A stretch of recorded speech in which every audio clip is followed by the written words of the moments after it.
ప్రయత్నం చేయడం, అక్కడి నుంచి చెల్లాచెదురు చేసి ఘర్షణ మరింత ముదరకుండా చేసేటువంటి ప్రయత్నాలు అయితే చేశారు. అయితే ప్రధానంగా ఏదైతే ఇటు తిరుచానూరు ఆవరణలో ఉండేటువంటి బ్రాహ్మణ కాలువ వద్ద అయితే మాత్రం కొన్ని అనివార్య కారణాల వల్ల ఎలక్షన్ కమిషనే పోలింగ్ బూత్ ని ఒక ప్రదేశం నుంచి ఇంకో ప్రదేశానికి షిఫ్ట్ చేయాల్సినటువంటి పరిస్థితి ఏర్పడింది. ఈ నేపథ్యంలోనే అక్కడ ఉండేటువంటి ఓటర్లకి కావచ్చు, లేదా అక్కడ విధిలో నిర్వహణలో ఉండేటువంటి యంత్రాంగాన్ని అందరినీ కూడా ఆ పోలింగ్ బూత్ లో ఉన్నటువంటి ఓటర్లందరికీ కూడా ఈ విషయాన్ని తెలియజెప్పాలని చెప్పి కూడా ఈసీ ఎలక్షన్ కమిషనే ఇరు పార్టీ వర్గాల నేతలకు కూడా సూచించడం జరిగింది. అయితే ఏదైతే ఆ బూత్ ని ట్రాన్స్ఫర్ చేసేటువంటి విషయంలో నూతనంగా ఏదైతే ట్రాన్స్ఫర్ చేసేటువంటి పోలింగ్ బూత్ ఏర్పాటు చేసేటువంటి స్థలము టీడీపీకి సంబంధించినటువంటి బెల్ట్ గా ఉండటంతో ఒకసారిగా వైఎస్ఆర్సీపీకి సంబంధించినటువంటి నేతలు కొంత అభ్యంతరకర పరిస్థితిని వ్యక్తం చేసినటువంటి పరిస్థితి ఉంది. దానిపైన ఎలక్షన్ కమిషన్ సర్ది చెప్పేటువంటి ప్రయత్నం చేసింది. ఇరు వర్గాల మధ్య ఘటనగా కూడా ఇది మారింది. ఒక్కసారిగా టీడీపీ వర్సెస్ వైసీపీగా అక్కడ భీకరమైనటువంటి ఉద్రిక్తకర వాతావరణ పరిస్థితులు నెలకొన్నాయి. పోలీసులు సర్ది చెప్పేటువంటి ప్రయత్నం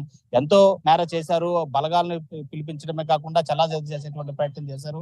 అయినప్పటికీ ససేమ్రా అనడంతో తప్పనటువంటి పరిస్థితుల్లో సిఆర్పిఎఫ్ బృందాలని అక్కడికి తీసుకురావడమే కాకుండా గాల్లోకి 4 రౌండ్ల కాల్పులు కూడా నిర్వహించి అక్కడ ఉండేటువంటి ఉద్రిక్తకర పరిస్థితిని అదుపులోకి తీసుకొచ్చేటువంటి ప్రయత్నం చేశారు. Right Lokesh, thanks for update. మొత్తంగా అయితే మాత్రం చంద్రగిరి నియోజకవర్గంలో హై టెన్షన్ వాతావరణం నెలకొంది. బ్రాహ్మణ కాలువలో వైసీపీ టీడీపీ బాహాబాహికి దిగాయి. పరిస్థితి ఉద్రిక్తంగా మారడంతో గాల్లోకి కాల్పులు జరిపారు బీఎస్ఎఫ్ జవాన్లు. దొంగ ఓట్లు వేస్తున్నారంటూ టీడీపీ వైసీపీ ఏజెంట్ల మధ్య ఘర్షణ తలెత్తింది. కొన్ని రియాక్షన్స్ వస్తున్నాయి, రియాక్షన్స్ చూద్దాం. అంటే చంద్రగిరి నియోజకవర్గంలో పుట్టిన చంద్రగిరి నియోజకవర్గంలో ఉన్నటువంటి కుటుంబ సభ్యులందరూ మీ నాయన పుట్టిన వాళ్ళ ఏం భాష ఇది? వ్యక్తి నేర్చుకో. 6 గంటల వరకు నాకు పని ఉంది, 6 గంటల తర్వాత వస్తాను, మీ సంగతి కూడా తెలుస్తానని చెప్పి ఇప్పుడు ఇటువంటి 6 గంటలు వాళ్ళ నాయన కాలం నుంచి ఉంటానే ఉన్నాం. నీకు మీ నాయనకి దమ్ము ఉంటే మేము ఎక్కడికి రమ్మని వస్తాం. నేను ఇంత దమ్ము ఉంటే ఎక్కడికి రమ్మని వస్తాం. మేము కూడా ఓర్పు అద్దుకొని ఉన్నాం. 6 గంటల వరకు మేము కూడా వచ్చుకునే ఉంటాం. మా కార్యకర్తను వదిలేస్తే నామరూపాలేకుండా అయిపోతాం. ఇప్పుడు అసలు పోలింగ్ బూత్ వద్ద కూడా వచ్చారు, అక్కడ చూసారు బ్యారికేడ్లు ధ్వంసం చేశారు, కుర్జీలను ధ్వంసం చేశారు. చాలా పోలీసులు అంతమంది ఉన్నా కూడా దీన్ని అదుపు చేయలేకపోయారు. దీన్ని ఎలా చూస్తున్నారు? 100% ఈసీ కంప్లైంట్. ఇక్కడ ఉన్న ఈఆర్ఓ కూడా వన్ సైడ్ గా వాళ్ళకి సపోర్ట్ చేస్తున్నారు. ఈఆర్ఓ కూడా వాళ్ళకి వన్ సైడ్ చేస్తా ఉన్నాడు. నిశాంత్ రెడ్డి వన్ సైడ్ గా వచ్చేస్తాయి. ఎందుకంటే కొన్ని ఏఎస్డి లిస్టులు బూత్ లో పెట్టి చూపించాలి. బూత్ లో ఇస్తా ఉన్నాడు కానీ ఏ పైన పెట్టమని చెప్పట్ల. ఈఆర్ మాకైతే నమ్మకం లేదు. మేము ఎలక్షన్ కమిషన్ పెడుతున్నాం. మీకు మీ దగ్గర ఉన్న సాక్ష్యాలే దీనికి కొన్ని ఉన్నాయి. ఏది ఉందో సిఆర్పిఎఫ్ పోలీసు ఉంది, ట్రైనింగ్ ఐపీఎస్లు ఉంటారు, వాళ్ళే సాక్ష్యాలు ఇస్తారు ఏం జరిగింది అనేసి. దీన్ని 100% మేము కేసు తీసుకుంటాం, వదిలేదు లేదు. దీన్ని ఒకటండి, వాళ్ళ నాన్న ఏ విధంగా కులాల మరి నేను చెప్తూనే ఉన్నాను. ఒక 4 ఏళ్ళ నుంచి ఏ విధంగా చెప్తున్నానో అదే విధంగా చెప్తున్నా.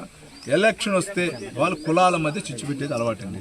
అదేవిధంగా ఎంతెంతో చేసాం, మేము ఎంతెంతో ఓడ్చుకోపోయినాం. ఈరోజు చిన్న సంఘటన ఆడికి తెలుగుదేశం మా నాయకులు అతను దెబ్బతిన్నటువంటి సర్పంచ్ కూడా సైలెంట్ అయిపోయినాడు. వాలంటీర్గా అతను వచ్చి రప్చర్ చేసి మళ్ళీ పెద్ద చేశారు, ఓన్లీ ఓట్ బ్యాంక్ కోసం. కానీ ఎక్కడ నమ్మే పొజిషన్లో మేమైతే సాయంకాలం 6 గంటల వరకు దెబ్బలు తినేదానికి ఉన్నాం. మేము మొన్నటి నుంచి చెప్తాను, మనం దెబ్బలు తినేదానికి. నన్ను కొట్టినా, నా భార్యని కొట్టినా, నా కుమారుడు కొట్టినా ఉంటాం.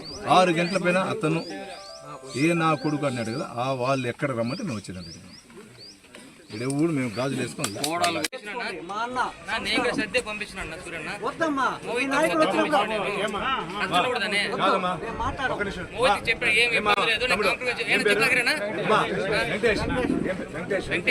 మనందరూ అన్నదమ్ములు. నేను ఈరోజు ఉంటాను, వెళ్ళిపోతా, ఆయన వెళ్ళిపోతాడు. మీరు నేనే ఊర్లో వాళ్ళు మనం ఉండేది ఇబ్బంది కాదు. నా కొడుకు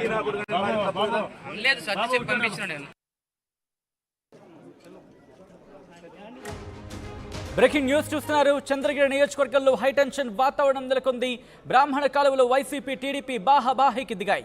పరిస్థితి ఉద్రిక్తంగా మారడంతో గాల్లోకి కాల్పులు జరిపారు బీఎస్ఎఫ్ జవాన్లు. దొంగ ఓట్లు వేస్తున్నారంటూ టీడీపీ వైసీపీ ఏజెంట్ల మధ్య ఘర్షణ తలెత్తింది. పరిస్థితి అదుపులోకి రాకపోవడంతో గాల్లోకి కాల్పులు జరిపారు బీఎస్ఎఫ్ జవాన్లు. పరిస్థితి ఉద్రిక్తంగా మారింది. గ్రామానికి చేరుకుని పరిస్థితిని తెలుసుకున్నారు వైసీపీ అభ్యర్థి మోహిత్ రెడ్డి, టీడీపీ అభ్యర్థి పులివర్తి నాని.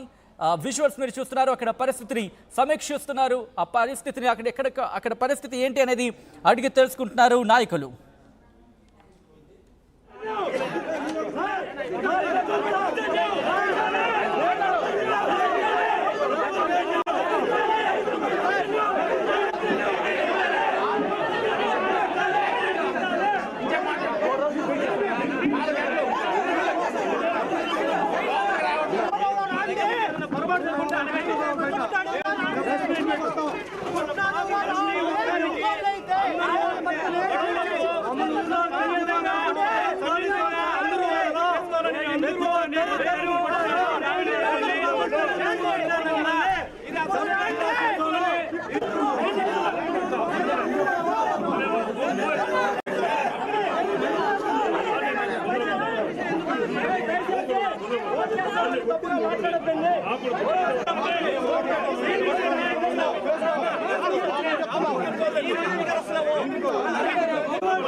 మాట్లాడుతున్నాను